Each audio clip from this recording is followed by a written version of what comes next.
Hello everyone. I am not Leslie Iwerks. I am Tom Morris, and I've been with Walt Disney Imagineering for 35 years. And I have the great pleasure of introducing to you a very good friend and an extended Disney family member, Leslie Iwerks. And as many of you know, Leslie has directed some really great films. She's an Oscar and Emmy nominated filmmaker, and among those great films are The Pixar Story, which of course traces the fantastic rise and success of Pixar Studio, and Hand Behind the Mouse, which is actually the story of her grandfather, Disney legend of Iwerks. So, for those of you who know Leslie, you know that she's always juggling many different projects at the same time. And concurrently, for the last 4 years, as a matter of fact, she's been working on a film about Imagineering. She's turned her lens to our team, and we're very honored to have her tell our story to the whole world.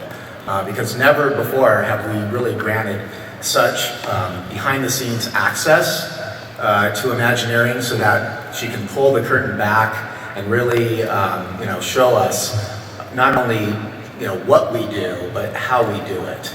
And we're really looking forward to that.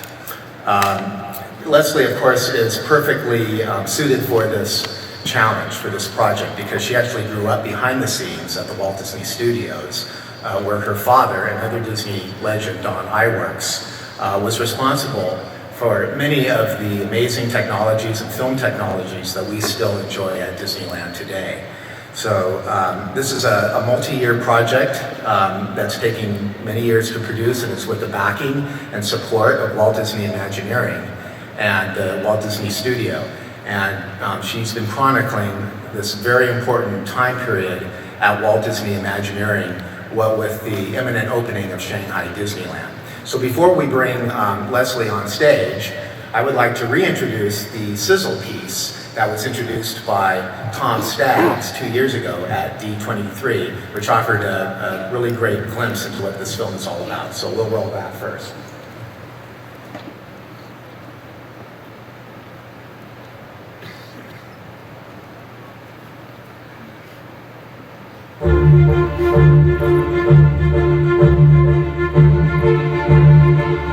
It was about the most risky thing anybody could do.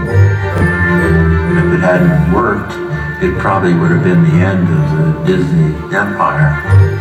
This was one of the fastest designed projects in the history of America.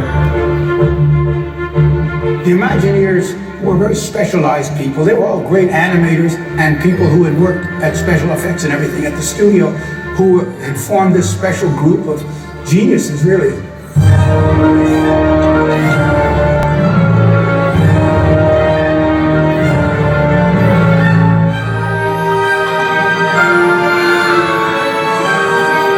It's amazing with Disneyland, the whole idea of a themed area to a certain place and a certain time and a certain story. No one had ever really conceived of that before.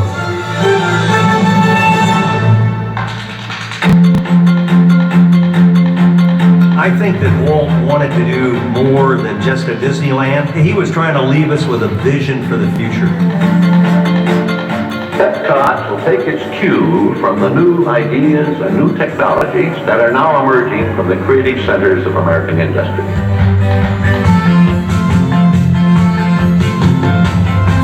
We're not about building attractions or creating shows.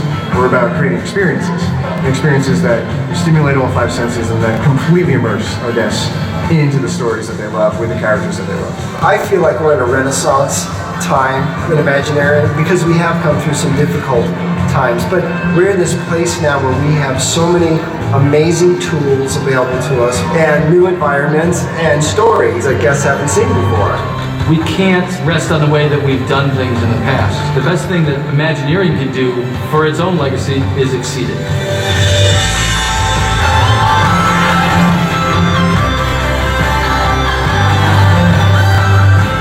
Walt set a standard early on with the Imagineers. There was a standard that enabled people to come in expecting something and then giving them something even beyond that. So they left thinking, how did Disney do that?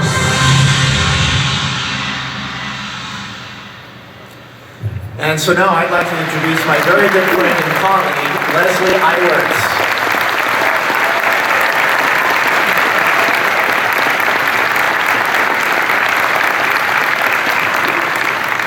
Hello everyone. It's great to be here to celebrate Disneyland's 60th Diamond Anniversary and to moderate this distinguished panel of Imagineers. It's been an amazing experience for me growing up behind the scenes of the Disney company, catching a glimpse of some of the magic at an early age, and even more exciting right now as an adult and as a filmmaker to be telling the story of this amazing group of creative people around the world and having the experience to travel to all the different parks and talk to so many people about what it means to be an Imagineer. Now I have the great pleasure to sit down with some of the most formative and beloved of these Imagineers who were so critical to the development of Disneyland. The first panel are the Imagineers who worked under the direct guidance of Walt, and the second panel consists of those who are continuing Walt's legacy. Now to introduce our first panel of Imagineers. Marty Sklar began his Disney career at Disneyland in June 1955, creating Disneyland News, a newspaper sold on Main Street during Disneyland's first summer. He moved to WED Enterprises in 1961, now Walt Disney Imagineering, retiring as Executive Vice President and Imagineering Ambassador in 2009 after 54 years. Including 30 as Principal Creative Executive, Marty wrote the personal material for Walt Disney, including the film on Walt's vision for Walt Disney World and Epcot.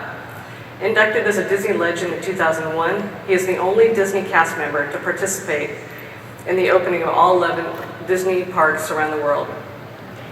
Orlando Ferrante, Disney legend and former Imagineer.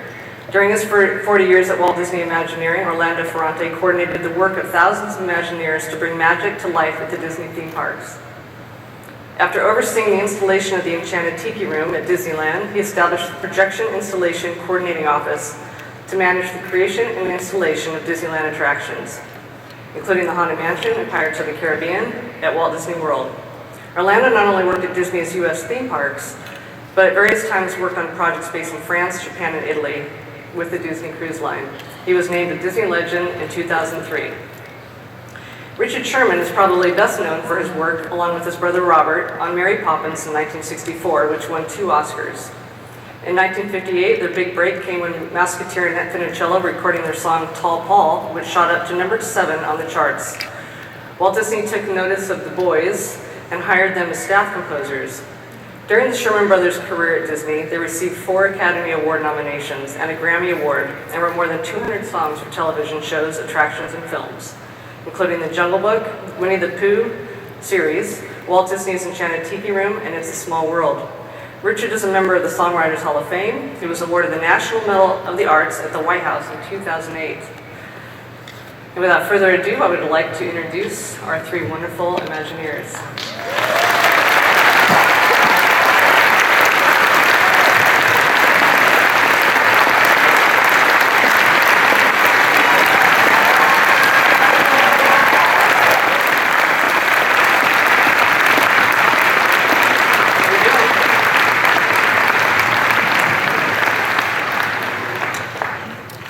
Thank you for being here. This is so great.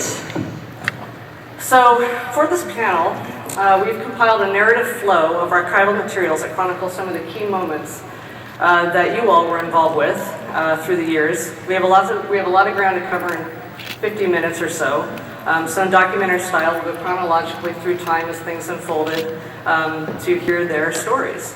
And with the help of Josh Shipley backstage, who's manning our keynotes, and Tom Morris down here for any questions that might come up that we might need a little support with, who knows. We will stay on track and stay on time to the best of our ability. After the panel, we will excuse our panelists, and I will unveil a new teaser to my documentary. And then Marty will continue on with the second panel, and we will have the next round of great Imagineers to tell us the future and the past since these guys worked here, and then what they're doing today. So let me start with, I would like to start with the first question will be your first impression of Disneyland. When did you ever first go? to Disneyland? What was your first memory? Start with you, Richard. Well, I remember vividly the first time I visited Disneyland because I had just gotten out of the Army, and a dear friend of mine said, "You've got to come with me today. Are you free on Wednesday?" I said, "Sure, Wednesday is fine." So he drove me way out into the boondocks. I mean, a place called Anaheim. Wow, way outside of, and I said, "Where are you taking me?" This is 1955. And he took me to a place called Disneyland.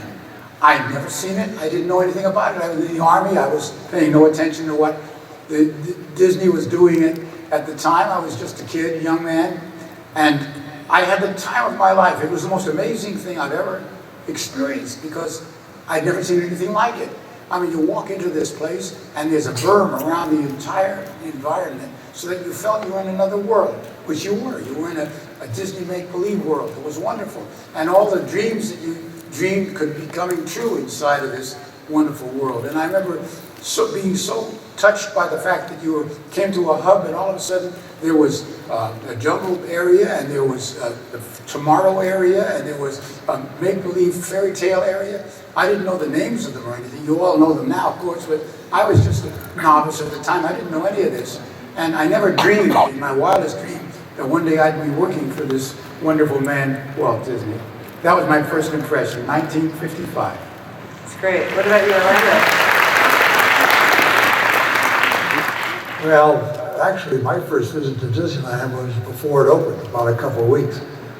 I had gone to SC on a football scholarship, and one of my teammates was a fellow named Ron Miller, who married Diane Disney.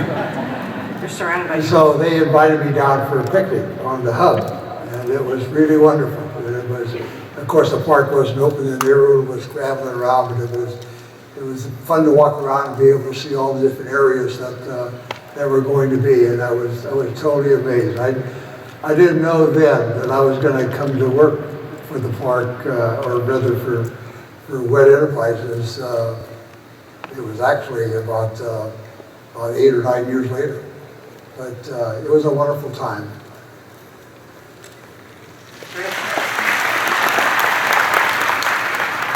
Well, I was fortunate that I didn't go to USC.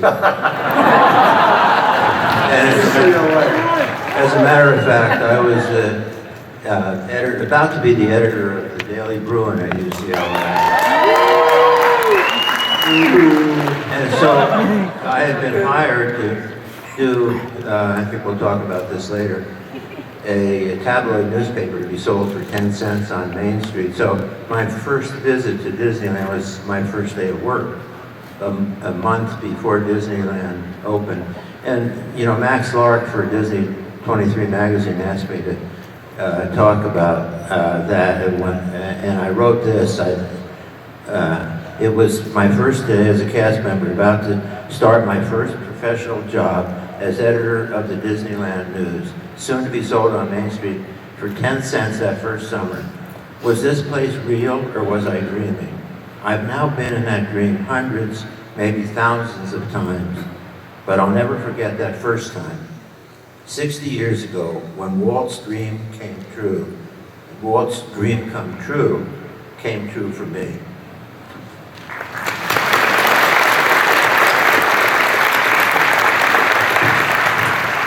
So in these early days, tell us a little bit about how you started and you had to pitch this idea to Walt. Give us a little bit of background, Marty, on how you first started.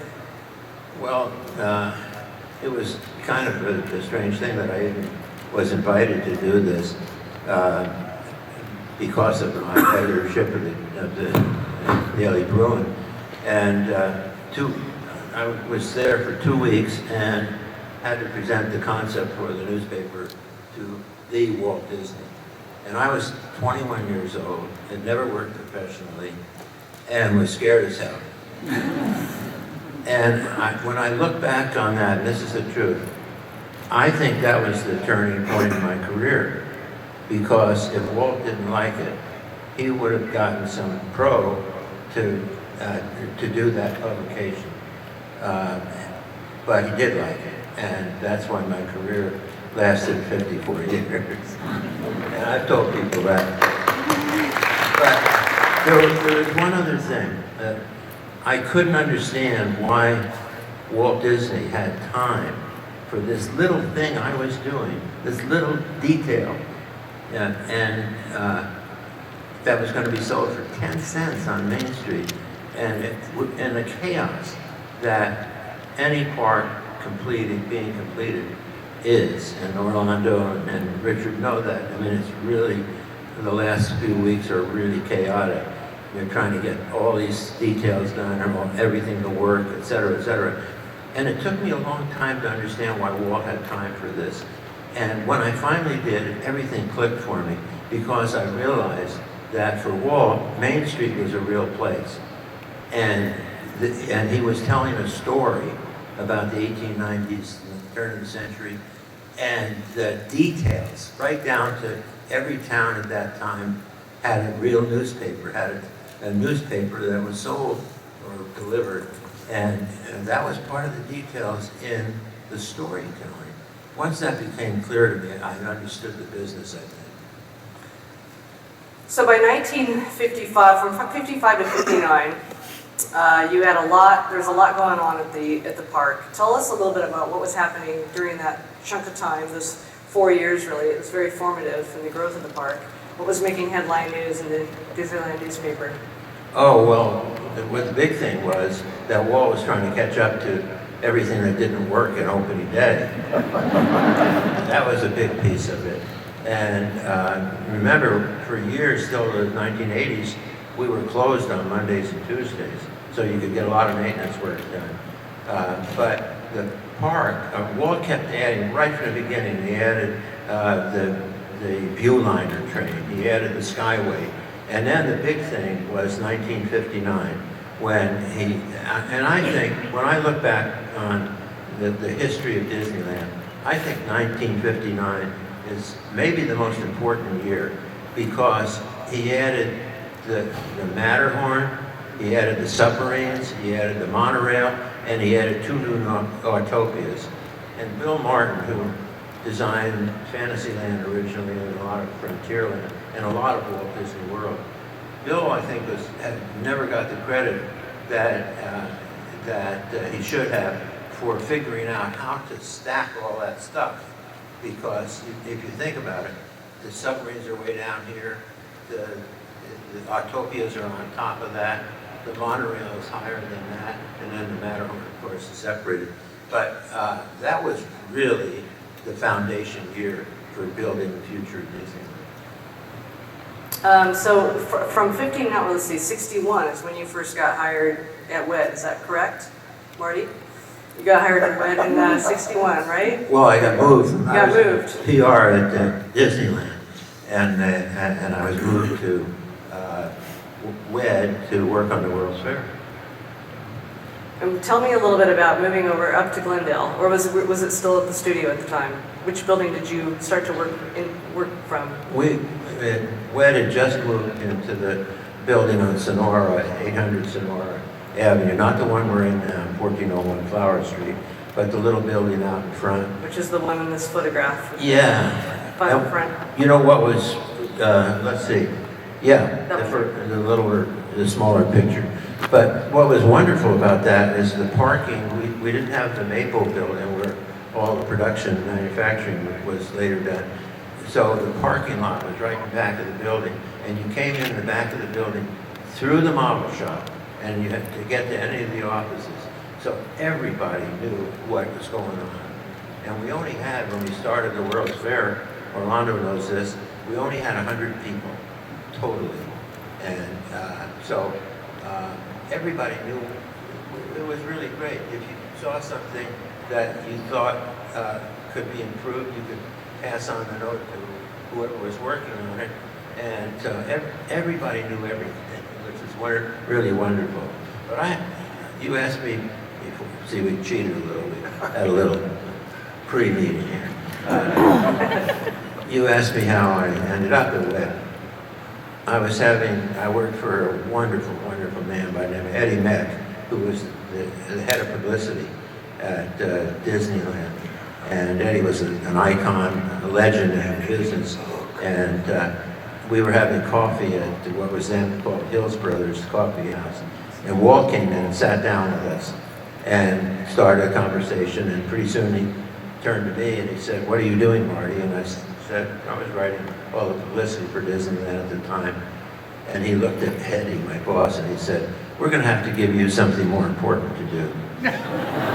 and a couple of weeks later, I was transferred to WED to work on the World's Fair. That was Walt. He knew his people. No, seriously.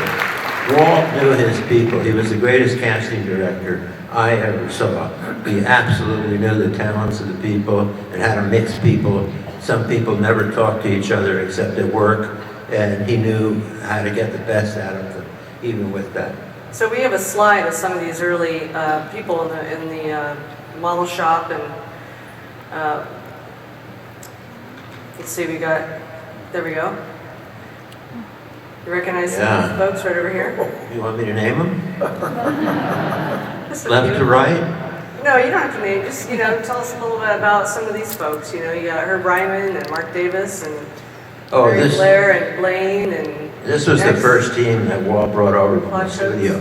I mean, there's Mark Davis, Mary Blair, Herb Ryman, John Hench is not in it, Tiki, Exitencio, Claude Coates, Yale Gracie, Albertino, Wathel Rogers, Ken O'Brien, Colin Campbell. Oh, these were Blaine Gibson, who recently passed away.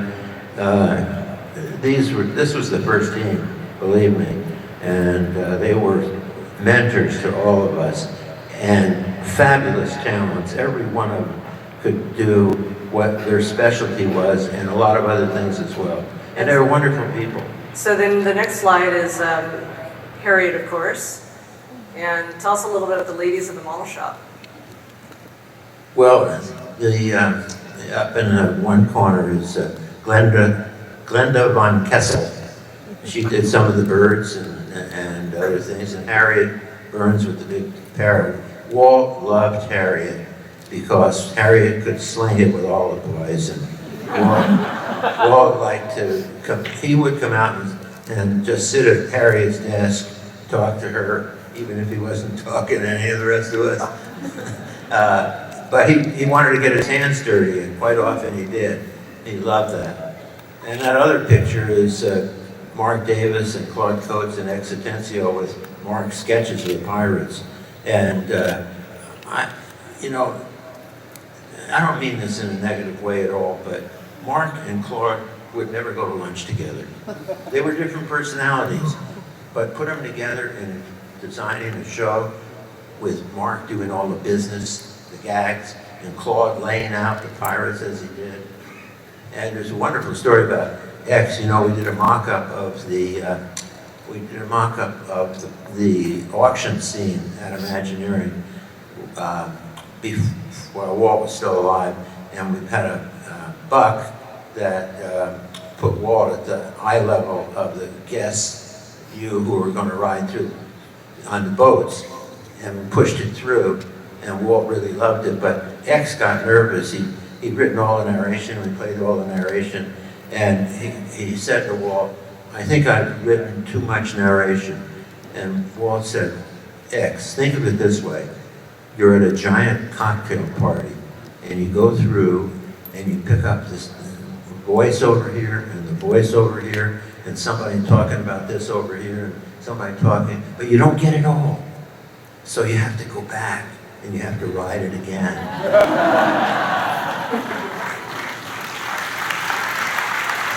That's great. By 1961, Tiki Room was in production, correct? I think it was a little later than that, but because it opened in '63. Okay, so tell us, Orlando, tell us a little bit about your experience working. This is your first job, right? Working in the Tiki Room? Oh, it was. I had after I graduated from school, I went into the service for a couple of years, and then I came out and played with the Chargers for a couple of years, and then they traded me to Buffalo, and I said, "That's too cold." I'm a Southern California boy.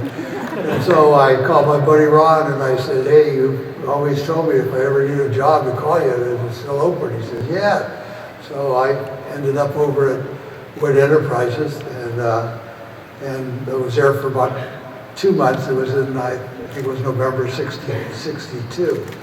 And after I was there, after the 2 months was up, I got a call about going over and looking at the Tiki room on stage 3 at the studio, and they wanted to start to move it down and then get it installed at Disneyland. So that was my first job in coordination. I went over there and looked at this thing, and I was amazed at what I saw.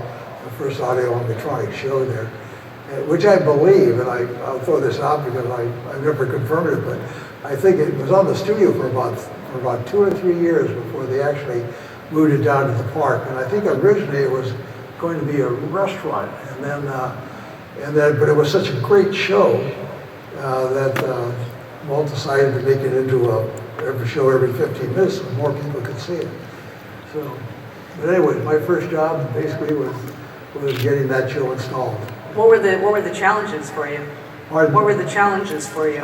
Oh, well, I'll tell you something. There weren't any, because the people that you work with were so good and so knowledgeable, and everyone there was wanting to help each other on it. It was a matter of just knowing when it was needed, and just coordinating at the right times to make things appear at the park when they were needed to do the installation. And there was never a problem that you couldn't solve. You don't even think of things like that. Walt did solve one problem, and I must tell you, this is, you might not be aware of this, but there's a new word that was bandied about the studio. It was a thing called audio animatronics. You get your mouth around audio animatronics. That's quite something. But that's the movement, the lifelike movement of inanimate objects, which of course Walt was working on Lincoln. He was working on the Enchanted Tiki room. He was working on many things that had movement of that kind. And Walt used to bring VIPs and friends down to a little corner of stage 3 at the studio, the big huge sound stage, which was a mock-up of an Enchanted Tiki room.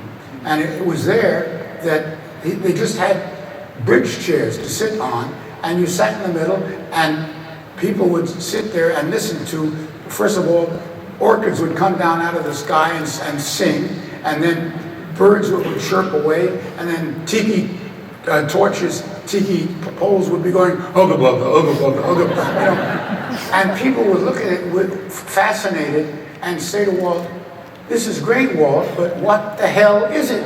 This is true. And so Bob and I have been at the studio about a year and a half, 2 years, writing songs for all of his various television shows and movies and things like Pratt Productions. And one day he said, "Go down to stage 3 after lunch today. I want you to see something." So Bob and I, this is our first time to even see audio animatronics. So we sat in these little uncomfortable chairs in the middle of this room, and Walt said, "Okay, now start it."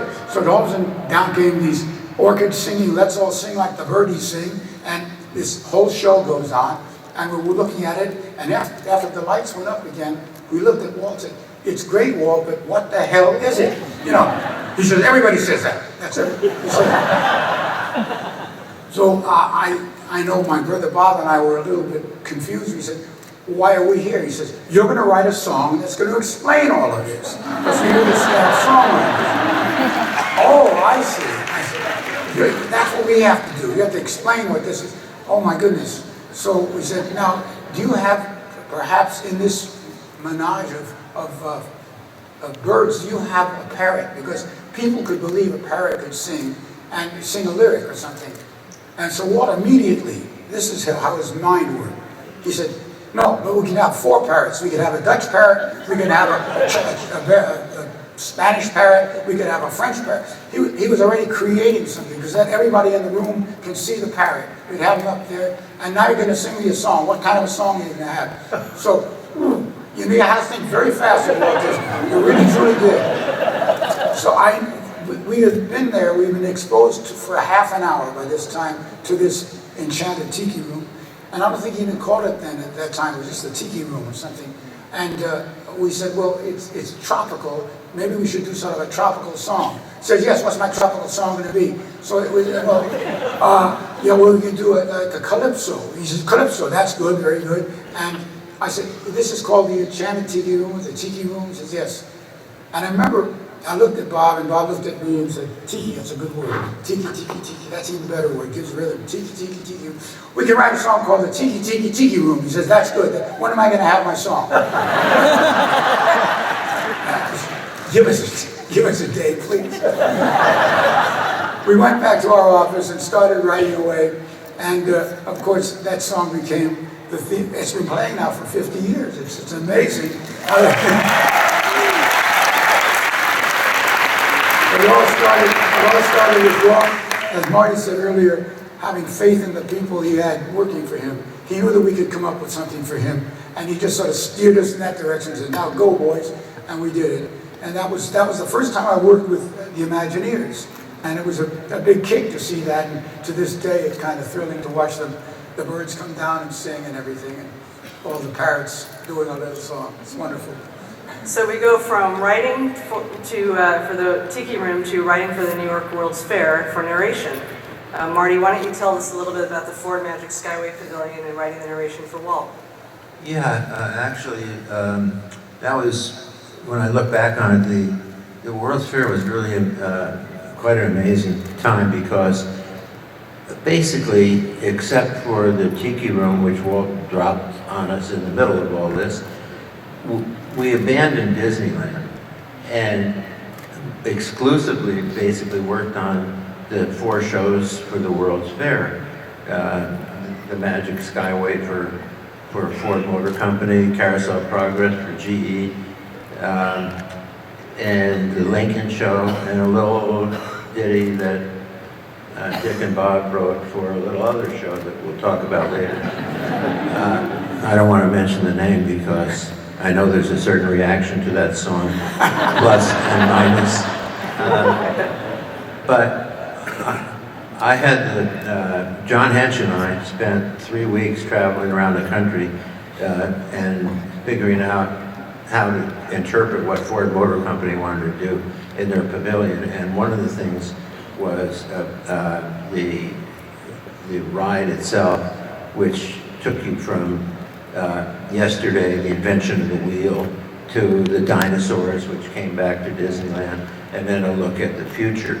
And the first year of the fair, I used a narrator. Second year, Henry Ford asked if Walt would do the narration, and he agreed to do it. And it was an interesting session. I think you have a little example of it, right? I think so. Let's see if we can play it, please. And now the Magic Skyway becomes a highway in the sky, carrying you across the boundless night and out into time and space. Is that any better, Marty? Was that any better, Marty? Yes, I think that was. This goes on to another statement, doesn't it?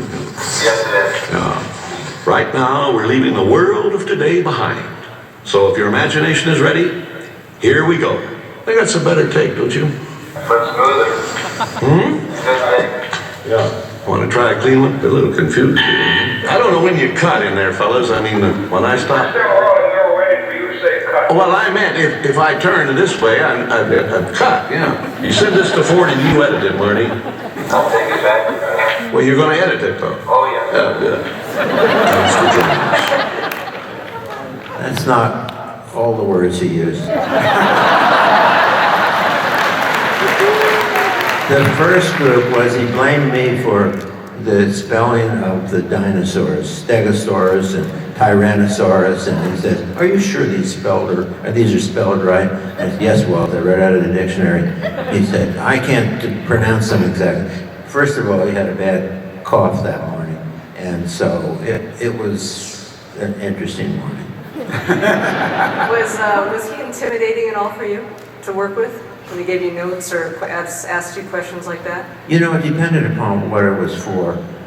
For example, the film, Walt's film about Walt Disney World and Epcot, and I spent two sessions with him in his office, just the two of us, and I have 7 pages of notes from those meetings. And when I went to write the script, I said, "It's here." I mean, I just looked at what he had said, and it was so easy to write. Some other things, most of it, I got to a point where I would write it without even talking to him. for something souvenir for Disneyland, publications that we did, annual report things that we did, and then I'd get my notes back from him. So he trusted me, I think, by that time. Early stuff, I was a kid. I think, the first time I wrote for him specifically, I was still in my 20s. And so, yeah, I was a little intimidated from time to time. But you know what? He didn't leave you intimidated. He built on everything. So whatever notes you got, whatever discussion you had with him, it was building the idea and clarifying it if he wanted a different take on it. Interesting. So we go from there to Carousel of Progress to another song. Tell us a little bit about the Great Big Beautiful Tomorrow. Well, when you talk about a super salesman, I don't believe I ever saw a man with more enthusiasm for what he was doing than Walt Disney. He was so enthusiastic about things. Now, let me explain. One day again, Bob and I, the troubleshooters, we were always called in when he needed something music-wise or song-wise. And he called us and said, I want you to go over to WED with me. So we went in his car, drove over to, which was, it's now called Walt Disney Imagineering, but WED, Walter Elias Disney is his initials. So we drove over to the plant where the Imagineers were, and Walt took us into this room where there was this beautiful mock-up, a giant mock-up of this thing we'd never seen before in our lives. It was like a big carousel going around, and he said, now the people come in over here, and he started talking with this enthusiasm you can't believe. You know, you were there, I remember that. And he said, and they load over here, and the loading section then moves around to this thing, and we see this first thing, and it's 1910, and we see, and I want to have a jazz kind of a ragtime song playing over here, and then we're going to move the next time around to the next thing, and it's going to be like the 20s, the roaring 20s with that kind of music, and then it's going to move around again to the 30s and 40s. We'll have jazz and swing, and all. He kept talking about what he wanted, and it was like this magical experience because he was so enthusiastic. And he said, it's all about the future, how new things are always happening, and there's always going to be something new. I need a song like that. Can you do that? Oh, yeah, well, I think we can do that, yeah. He said, you know, tomorrow, there's always new things happening tomorrow. Well, we got inspired, and we started talking about the thing. I remember either Bob or I forget which one of us said, well, Walt has a dream, and that's the start. And I said, that's a good line for a song. But we can't say, well, man has a dream, and that's the start. Yeah, that's good, that's good. And Walt, with his enthusiasm, it was always bursting with this enthusiasm. So there's a great, big, beautiful tomorrow. Oh my God, we got a song. Here we did. And he wrote that song for Walt. And as enthusiastic as he was about telling us about it, when he played the song, I finished singing the song for him. And he says, yeah, that'll work. that was Walt. He never made you feel too good. He always kept you on your toes. But God bless him, he was marvelous. But he steered us right into what we had to do. And so that's how we got to write Great Big Beautiful Tomorrow. And so the clip that we have to show, you were just singing with Walt. This is for, was it a promotional film? Yes, actually Walt wanted some more money to complete the Carousel of Progress. He needed some more money. And he knew if he could get the people at GE as enthused as he was about it, he had no trouble. And so I think, Marty, you wrote the script for this. Yeah, I wrote it. Right. He wrote a script, and we introduced the song, and then Walt introduced us, and then he dismissed us. And then he went on telling you about the thing. Do you have some footage on it?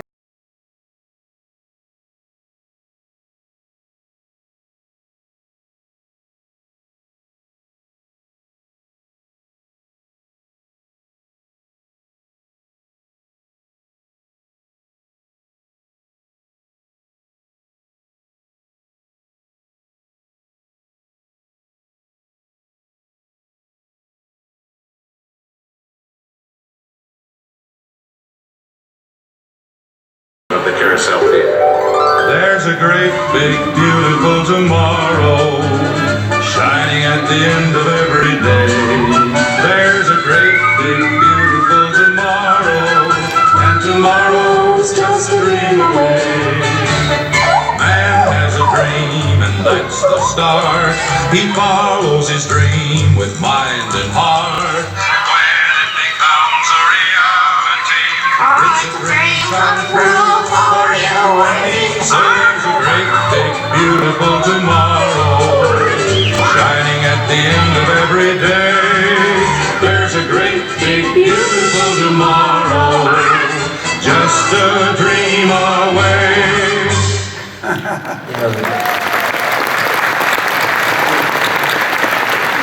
The dogs were Walt's idea too, and he wanted to change the name for each act. The dog had a different name, but it always barked at the one seat. So, and it was, and the narrator in one of the acts said, "Quiet sport, he may be a good customer of General Electric." All right, so that's awesome. So then we go over to Small World. Were you working on Small World before or simultaneously? No, that came after Make It Beautiful.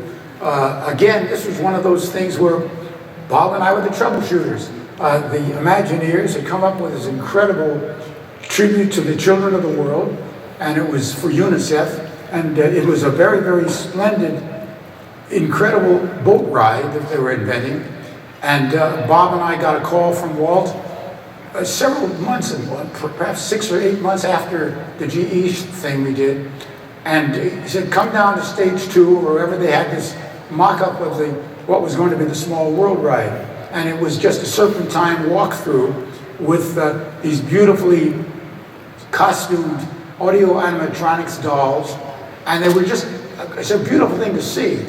But they had the dolls, maybe you might have heard this, I might have told this story before, but the dolls were rigged to sing national anthems of the various countries. Now again, on paper, that's a brilliant idea. You have all these gorgeous audio animatronic groups of dolls singing La Marseillaise or whatever they're going to sing. But in actuality, it was a cacophony. It was terrible. It was a mess. And we, again, were the ones that were invited to take a look at it. So Walt said, "Okay, turn it on." So we start walking through this serpentine, and it was very exciting for the beginning. We heard the English children singing "God Bless Our Noble Queen" or something, and all of a sudden you could hear nothing. It was a complete mess. And we were about 30 or 40 feet into this walkthrough. And Walt said, "Kill it, kill it." So I remember we were right near where the Dutch dolls were clicking their little heels together, and the little wheels were still turning in the audio animatronic dolls, but nothing was happening. It was kind of an ugly scene, really. And Walt was not very happy, and he said, "You guys are going to write me a song that's going to explain all this." Just like that. He said, "You're going to explain all this." I said, "What?" Walt, he says, "Look, it's the small children of the world, the hope of the future. Write something like that, but don't get preachy on it." So, yeah, he says, "A little rondelay." So I was thinking, my God, a round will drive people mad. How long is the ride? He said, "Well, it's about 10 minutes long, 10, 11 minutes long to get through the whole thing." I said, "Can you imagine row your boat for 10 minutes going through?" So I suggested, how about a counterpoint? That's two little themes that could work together or separately, so it would be a little more interesting. And we could do it in different languages, different styles of music. That's what I said, a rondelay.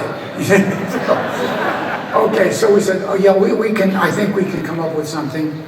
He said, "You know, it's a small world, small children of the world, that's what the future is." So Bob and I fiddled out around with it, and we said, well, we wrote a little song called "It's a Small World After All." And we said, it's too simple. We got to write something better. It's too simple a song. And I remember Bob said, "But Walt said he wanted a folk song, a simple folk song." "No, it's not sophisticated enough. This is the most beautiful thing. We got to do something." We spent 2 weeks trying to write a better tune. We wrote 2 other songs for it. And we got a phone call from the boss. He knew we were fast. And we were just down the hall from him. And we heard him coming down the hall. And I remember Bob said to me, "Play in the first one." So I played in the first one. And he listened to it, and I'm singing the thing, "It's a small world after all," and I'm singing away. And I get to the end, and he says, "Yeah, that'll work. Come with me." We got into his car, we drove over to Wade again, and played it for the Imagineers. Great enthusiasm. They loved it. And Walt said, "Okay, I'd like to have it in about 5 or 6 languages. Let's see, French." And he's already figuring out how he wants to have this produced. And we knew we were in. And it was a great experience. It was a great experience. Leslie, I just want to point out that picture of Mary Blair and Alice Davis. I know Alice was going to join us, but unfortunately couldn't. But look at those costumes she designed. Aren't they beautiful? Yeah, Alice Davis costumes. And Mary's color sense, there wasn't anybody that could do what Mary could do. So when you look at the... The one thing they didn't say is that Walt asked us to do that show, and we did it all less than a year's time. That's It's true. amazing. 11 months. So what would you guys say was the biggest impact of the World's Fair coming out of that? What was the big takeaway that allowed for these attractions to come back to the park? And Well, the one thing we did, because audio animatronics was so new, is that we didn't want anybody back there to want to go home with souvenirs and stuff. So as soon as the last show was over with, they closed the World's Fair, we had a couple trucks lined up, and we took them right in there, and our guys stripped all the animation, all the dolls, out of Small World, all the figures out of General Electric. Took Lincoln out for sure. He was the first one that came out. And then we had them all in the truck. The only ones that were just, and all the cavemen, but the dinosaurs were a little bit too big to do in one night. But we had all the rest of the animation out in the truck, and it rolled out the next morning. Yeah. so the dinosaurs, they all shipped back by car, huh? Oh yeah, well, those things were so big that you get them in a van, and of course those vans had drop wheels, you know, and so you had to, these things you had to take the whole width of the van, so you had to jack the truck up and then slip these dinosaurs into the whole length, you know, in order to get them all in there. We have a slide of that, if Josh, if you can go to that slide. But it was quite it was, actually, you got everything out of there. Actually, it was a lot of fun, really, to get it all out. Everyone really had a good time doing it. You know what's really amazing is I don't think any of us realized what the contracts that Walt had done for the World's Fair, because Disney owned everything. So Orlando could ship it all back, but basically those companies were subsidizing the future of Disneyland, because the Carousel came back, Lincoln was already playing at the same time as at the fair. It's a Small World. They even sent back the trough that the boats were in. And of course the dinosaurs. So Walt was, way back, 1960, when we started working on these things, he was already building the future of Disneyland. And we didn't know it because we didn't read the contracts that he had written. And the other thing, here's the other thing, is the day that the World's Fair opened in 1964 was almost the exact day that Disney bought the first piece of land in Florida. So he knew exactly what he was doing. He was going back before that audience in the East and saying, here we come, you better get used to it and start planning. So meanwhile, construction started back up with Haunted Mansion, New Orleans Square, or New Orleans Square was almost completed from what I understand, and Pirates of the Caribbean. All this is happening at this time frame, and then you've got Pirates, which surprisingly to some started out as a wax museum walkthrough. What was the reason for the decision to go from wax museum to actual plume ride, Marty? It's the same as Edison Square. The Carousel started out as Edison Square, a walkthrough on a side street in Disneyland. But after the World's Fair, we had the Carousel handling 3,600 people an hour. We had It's a Small World handling 3,600 people an hour. We couldn't go back to doing a walkthrough where you had 600 people an hour, not in Disneyland. And so it was capacity and being able to move people through those attractions. The boat ride in It's a Small World basically was the harbinger for the pirate boat. And so there was a huge learning curve of audio animatronics, moving people, all of those things, and even training people, because the operating staff had people back running It's a Small World. So on the one hand, we were designing and building all these things and creating the songs for it and everything, but on the other hand, we were also training a lot of people on how to operate these systems. Orlando, what were the challenges from your perspective of Oh, attraction? well, you bring them all back, and you started working on right away because they knew Small World was going to go into Disneyland right away, and also great moments. Great moments with Mr. Lincoln, and also the GE show. A lot of the pirates ended up, believe it or not, we put the dinosaurs in the diorama going around the train track, but some of the pirates, the bodies of them ended up as pirates. A lot of them did. But no, we were, as soon as all the animation came back, the guys in the shop were really right on top of just starting to rehab them and making sure they're just like new to be able to go into Disneyland. By the way, how come the cavemen didn't make it in? Huh? How come the cavemen didn't make it in? Oh, because there wasn't a place for them, I guess. I don't know, Marty will have to ask that one. No, I want Orlando to tell the story about the spasms that Lincoln had and why.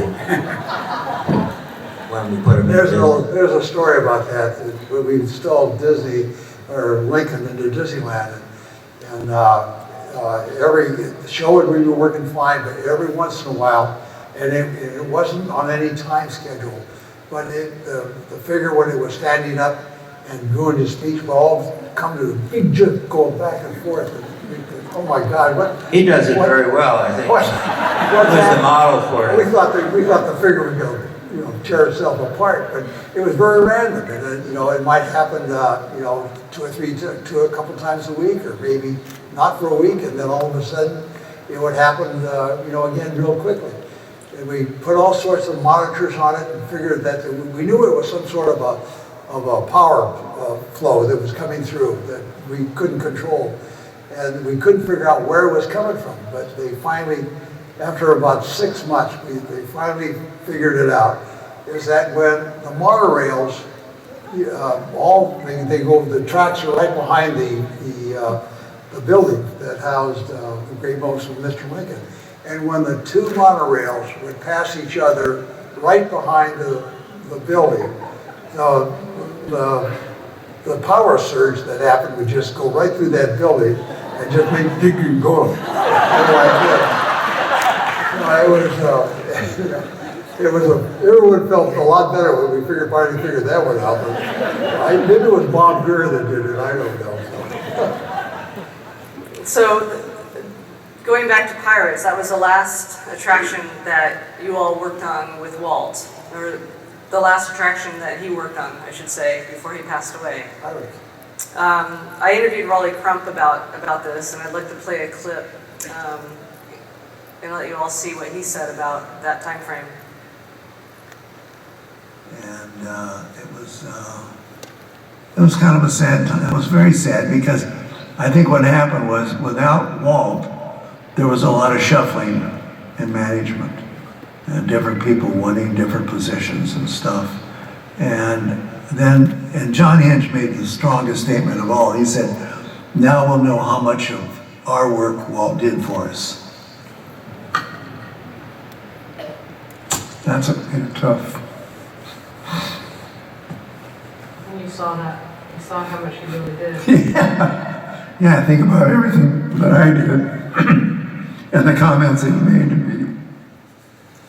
So yeah, it was tough.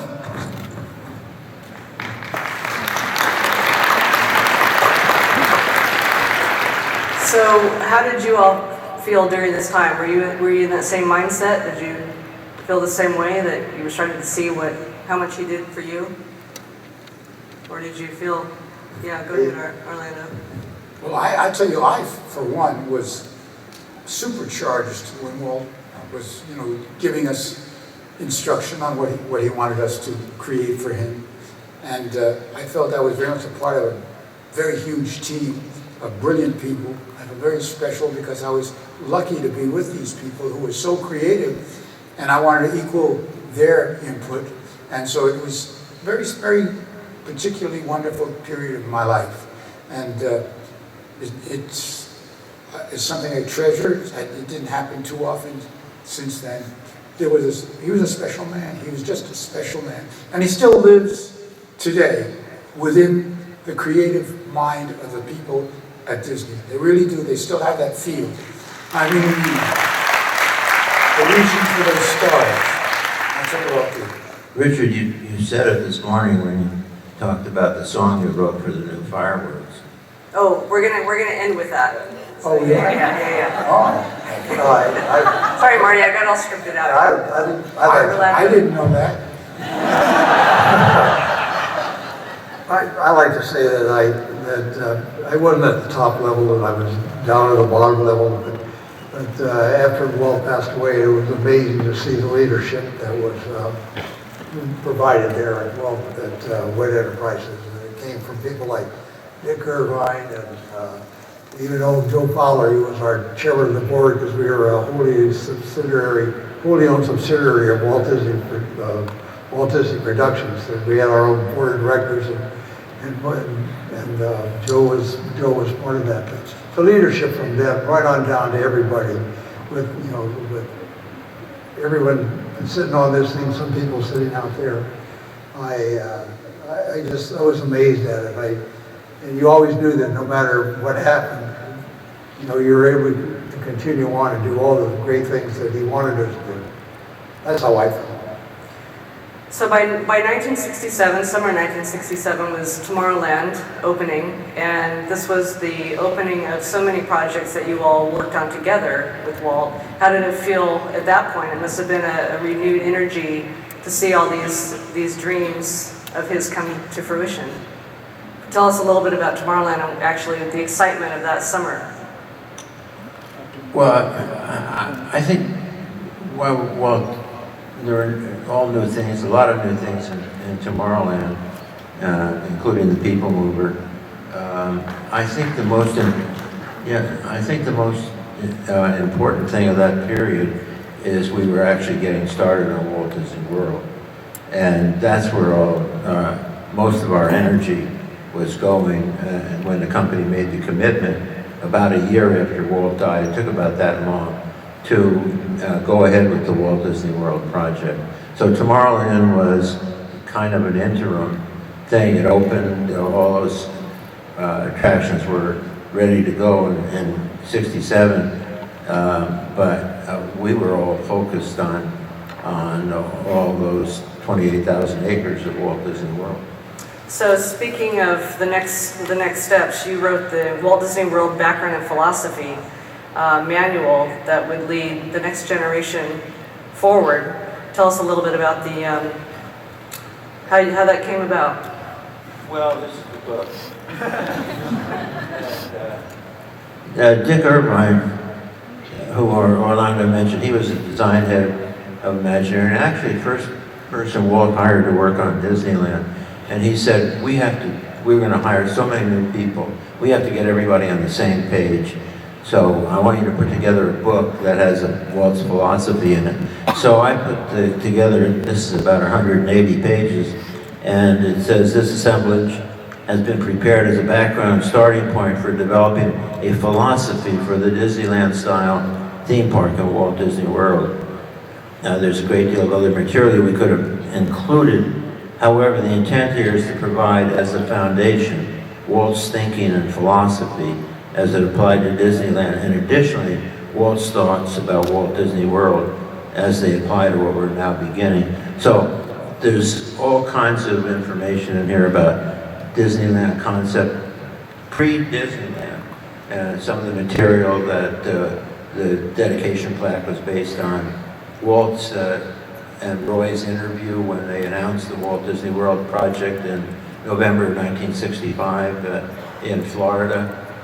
And my 7 pages of notes are in here. My meeting with Walt that I used to write the Walt Disney World Epcot script. So this was basically, I use it all the time. You can see all of my markers in there because there's so much great Walt Disney philosophy through this, and it meant a lot at the time and still means a lot to me because I use it all the time.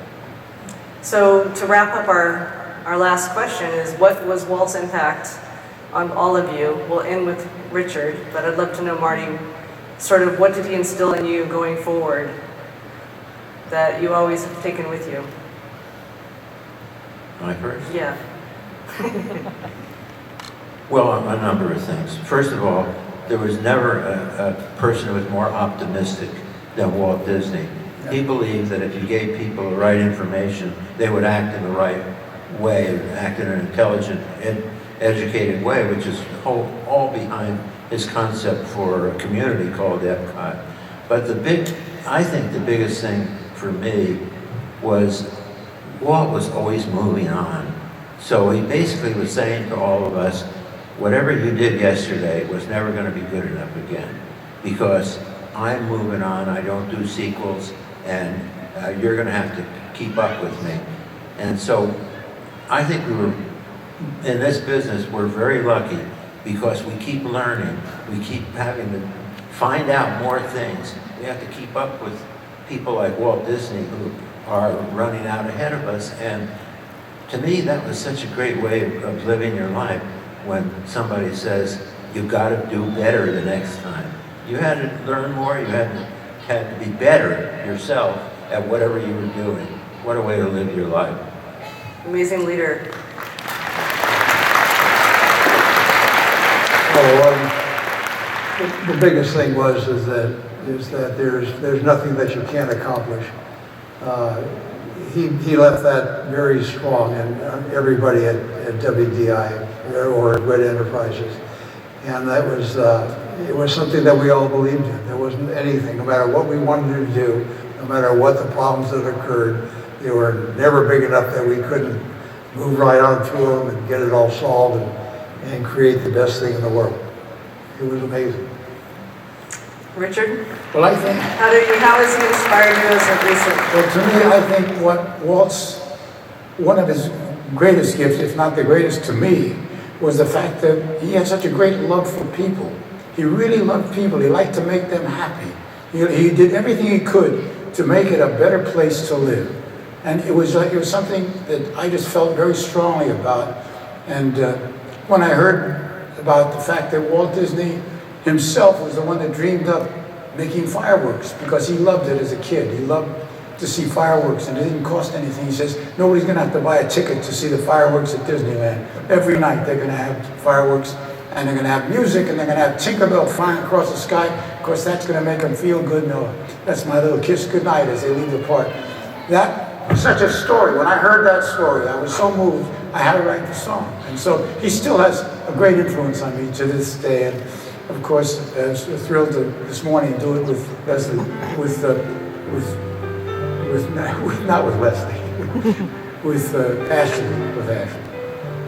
And so we have the piano playing behind, and where is this played, Richard? This is the Kiss Goodnight at the Spectacular Parade. This is a Parks, right? Yeah, I don't know. Did I play it? Am I playing that? Yeah, this is He's you good. playing.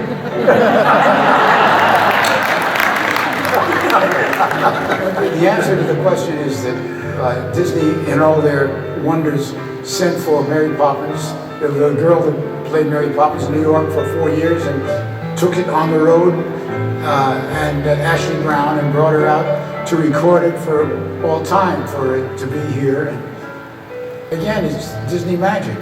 It's wonderful.